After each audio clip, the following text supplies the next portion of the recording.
غیبت کا مطلب یہ ہرگز نہیں ہے کسی غار میں بیٹھیں، چھپے بیٹھیں. یہ جو بعض ہمارے تکفیری افراد اس ٹائپ کے الفاظ بولتے ہیں، کوئی غار میں نہیں بیٹھے ہوئے، وہ ہمارے درمیان ہو سکتا ہے اس وقت یہاں آئے ہوئے ہوں، ہم پہچان نہیں پا رہے. غیبت کا ہمارا مطلب یہ ہے، ظہور کا ہمارا مطلب یہ ہے کہ جب ہم ان کو پہچاننے لگیں گے تو ظہور ہوگا.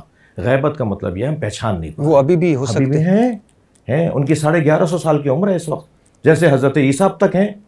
امام مہدی کے متعلق شہنشاہ نقوی سے سوال ہوا کہ وہ 1150 سال 1200 سال سے غائب ہیں، تو وہ آگے سے جواب میں کہتا ہے کہ امام تو موجود ہیں، ہو سکتا ہے یہاں آئے ہوئے ہوں. یہاں موجود ہیں کا مطلب یہ ہے کہ وہ حاضر ہیں. اب حاضر غائب کی ضد ہے اور غائب حاضر کی ضد ہے. 1200 سال سے ہمیں یہی بتایا جاتا رہا کہ وہ غائب ہیں.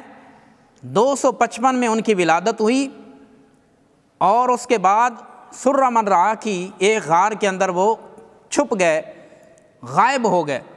یہ میرے سامنے اصول کافی ہے، شیعہ کی معتبر کتاب، مین سٹریم کی کتاب ہے اور کتب اربع میں اول درجے کی کتاب ہے، جس کے اندر زرارہ کہتا ہے، روایت نمبر 899 کہتا ہے میں نے ابو عبداللہ جعفر الصادق رضی اللہ تعالیٰ عنہ سے سنا، آپ فرماتے ہیں ان للغلام غیبتاً، ایک لڑکے کے لیے غیبت ہوگی، قبل ان یقوما، قائم ہونے سے پہلے. قال قلت ولیما، میں نے کہا کہ وہ کیوں؟ قال یخافو، کہنے لگے کہ وہ ڈرتے ہیں. وأومأ بيده إلى بطنه، اور انہوں نے اپنے پیٹ کی طرف اشارہ کرتے ہوئے کہا، ثم قال یا زرارہ، اے زرارہ، وهو المنتظر، وہ امام ہیں جن کا انتظار کیا جا رہا ہے. اور اسی طرح یہ بہت ساری روایات 890 میں 891 میں بھی یہی بات ہے کہ حضرت جعفر الصادق رضی اللہ تعالیٰ عنہ اور امام محمد الباقر کی روایت کے مطابق وہ آپ فرماتے ہیں یکون من ظہر الحادی عشرہ من ولدی، میری اولاد میں سے یعنی 11ویں اولاد میں سے ایک امام ہوگا، ایک لڑکا ہوگا، هو المہدی، وہ مہدی ہوگا، الذی یملأ الارض عدلا وقسطا، جو روئے زمین کو عدل اور انصاف سے بھر دے گا، کما ملئت جورا و ظلما، جیسے کہ وہ زمین جو ہے ظلم و ستم سے بھر چکی ہوگی. تکون لہ غیبۃ، اس کے لیے غیبت ہوگی و حیرت ہوگی. لہذا ان روایات کے مطابق تو امام مہدی غائب ہیں. بلکہ یہ ایک اور روایت میرے سامنے احتجاج طبرسی جلد نمبر 2 صفحہ نمبر 556 ہے، فقد وقعت الغیبۃ التامہ، تحقیق امام مہدی کی غیبت تامہ واقع ہو چکی. فلا ظہور الا بعد اذن اللہ تعالی، اللہ کے اذن کے بعد ہی اس کا ظہور ہوگا، اس سے پہلے اس کا ظہور نہیں ہو سکتا. لہٰذا غیبت جو ہے وہ حاضر کی ضد ہے. اور یہ کہتے ہیں جی وہ ہو سکتا ہے یا موجود بھی ہوں. اب اس کا مطلب یہ ہے کہ اگر وہ غائب ہیں تو حاضر ناظر نہیں، اور اگر حاضر ناظر ہیں تو پھر غائب نہیں. لہذا دونوں میں سے ایک ہی عقیدہ درست ہو سکتا ہے. یہ کیسے ہو سکتا ہے کہ دونوں عقیدے ہی درست ہوں؟ اب سنیے امام کا مقصد کیا ہوتا ہے، امامت کی ذمہ داریاں کیا ہوتی ہیں. اس حوالے سے یہ میرے سامنے اصول کافی ہے. تو کیا کہتا ہے کلینی، کہتا ہے ان الامامۃ ہی منزلۃ الانبیاء. یہ روایت نمبر میرے سامنے 521 ہے، جس کے اندر امام کی اوصاف کو بیان کیا گیا، امام کی ذمہ داریوں کا. وہ کیا ہیں؟ فرماتے ہیں ان الامامۃ زمام الدین، کہ بے شک امامت دین کی باغ ڈور کا نام ہے، نظام المسلمین، مسلمانوں کے نظام چلانے کا نام ہے، وصلاح الدنیا، اور دنیا کی اصلاح کا نام ہے، وعز المومنین، مومنوں کی عزت کا نام ہے. ان الامامۃ اصل الاسلام النامی، اور بے شک امامت جو ہے وہ اسلام کی پھولنے والی بنیاد اور جڑ ہے. وفرعہ السامی، اور اس کی بلند و بالا شاخ ہے. بالامام تمام الصلاۃ والزکوٰۃ والصیام والحج والجہاد، اور امام ہی نماز، زکوٰۃ، روزہ، حج اور جہاد مکمل کرتا ہے. وتوفیر الفیء والصدقات، اور صدقات و خیرات کی تقسیم کرتا ہے.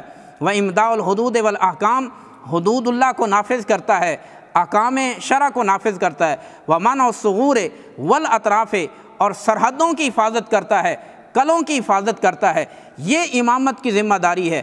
اور ہمارے ہاں بھی امامت و خلافت کی یہی ذمہ داری ہے کہ وہ نظام شریعت کو قائم کرتا ہے، احکام اللہ کو قائم کرتا ہے، حدود کو نافذ کرتا ہے اور سرحدوں کی حفاظت کرتا ہے، جہاد کا حکم دیتا ہے، نماز و زکوٰۃ کا جو ہے نظام نافذ فرماتا ہے۔ لہٰذا اگر امام 1100 سال سے 1150 سال سے غائب ہے تو پھر یہ ذمہ داری کون ادا کر رہا ہے؟ اس کا مطلب ہے کہ امام ہونے کے باوجود بھی وہ اپنی ذمہ داری ادا نہیں کر رہے۔ اور پھر تیسری بات یہ بھی ہے کہ دیکھیے یہی میرے سامنے اصول کافی ہے، یہ کیوں چھپے ہوئے ہیں، امام غائب کیوں ہیں؟ اس لیے حضرت امام جعفر الصادق نے پیٹ کی طرف اشارہ کر کے فرمایا کہ ڈر کی وجہ سے وہ غائب ہیں۔ ڈر کا مطلب کیا ہے؟ آگے سے وضاحت یہ ہے کہ قتل کے ڈر کی وجہ سے وہ غار کے اندر چھپے ہوئے ہیں۔ حالانکہ شیعہ عقیدے کے مطابق، یہ میرے سامنے صفحہ نمبر 136 ہے، شیعہ عقیدے کے مطابق امام کو اپنی موت کا اختیار ہوتا ہے۔ یہ باقاعدہ انہوں نے محمد بن یعقوب کلینی نے عنوان باندھا ہے کہ امام ایک تو ما کان و ما یکون کا علم جانتا ہے اور دوسرا یہ کہ امام موت کا اختیار رکھتے ہیں۔ تو جب ان کو موت کا بھی اختیار حاصل ہے تو پھر وہ کیوں چھپے ہوئے ہیں؟ پھر تو ان کو منظر عام پہ آنا چاہیے۔ یہ روایات ایک نہیں متعدد روایات ہیں، یہ میرے سامنے روایت نمبر 678 اور 668 ہے، 68 کے اندر یہ روایت موجود ہے اور 69 کے اندر روایت نمبر 670 اور 71 کے اندر یہ متعدد روایات کے اندر ہے کہ امام نہیں مرتا مگر کہ اپنے اختیار کے مطابق، جب اس کو اختیار ہوتا ہے تبھی وہ موت کو اختیار کرتے ہیں۔ تو اس کا مطلب ہے کہ 1150 سال جب امام کو اپنی موت کا بھی یقین ہے کہ موت کب آئے گی، کیونکہ وہ ما کانا و ما یکون کا علم جانتے ہیں، تو پھر چھپنے کا مطلب کیا ہوا؟ لہٰذا ہمارا اہل السنہ کا جو عقیدہ نظریہ امامت کے متعلق ہے کہ 12 امام ہوں گے، حضور علیہ الصلوۃ والسلام نے فرمایا، جن کے زمانے کے اندر اسلام غالب ہوگا۔ لہٰذا جن لوگوں کے، جن اماموں اور جن خلیفوں کے دور میں اسلام غالب رہا وہ 12 خلیفے ہیں، جن میں سے 10 ہو چکے ہیں، ایک کے بارے میں اختلاف ہے کہ وہ ہوئے ہیں یا بھی ہوں گے، اور 12ویں امام مہدی رحمۃ اللہ تعالیٰ علیہ، جن کا نام محمد بن عبداللہ ہے، لقب المہدی ہے، اور وہ ابھی پیدا ہوں گے۔ یہ نہیں ہے کہ وہ پیدا ہو چکے ہوئے ہیں اور غار کے اندر چھپے ہوئے ہیں، اور ایسی غار ہے جڑی کسی نے لبے ہی نہ، یعنی سرہ من رہا کہ وہ غار جو آج تک کسی نے دیکھی نہیں ہے۔ لہذا امامت کے متعلق صحیح عقیدہ یہی ہے کہ حضرت امام مہدی ابھی پیدا ہوں گے اور روئے زمین کو عدل و انصاف سے بھر دیں گے، جس طرح کے ظلم سے بھر چکی ہوگی۔